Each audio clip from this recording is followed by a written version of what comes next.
duhet të rikthejmë komunat në të gjitha zonat kodrinore dhe malore ku ekzistojnë një numër i caktuar banorësh. Unë nuk mund të them aty ku s'ka banor, sa ajo është proces i gjatë ripopullimit.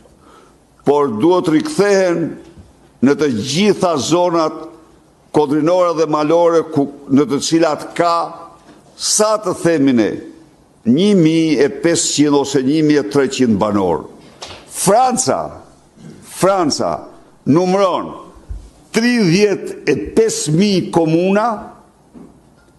Franca nuk është vend malë, Franca është fusha ka male, por është fusha e Europës, është bujësia europiane, është potenciali më i madh bujësor i Europës.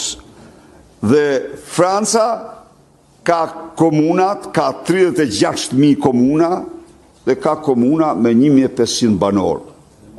1.500 banor. Ndaj dhe ne duhet të rikthejmë më shpejtësi, me përparësi në zonat kodrinore malore, shërbimet, komunat, si thirrja e fundit dhe mundësia e fundit për të mos i përjashtuar ato nga territori i Shqipërisë.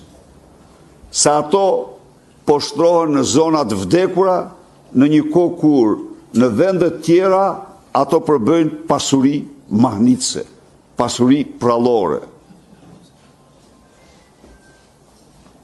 Pasuri prallore. Po të shkosh këtu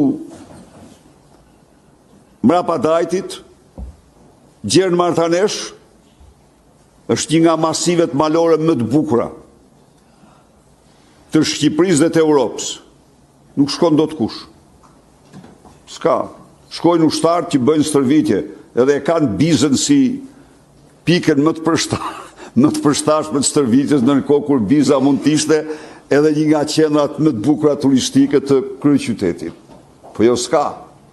Çfarë del jashtë unazave e destinuar të shkatërrohet, duhet marrë fund kjo. 2. Duhet të përcaktohet numri banorëve për bashkit në qytetat apo qytetet satelitet qyteteve të mëdha. Dhe duhet rikthehen bashkit apo komunat si do jetë termi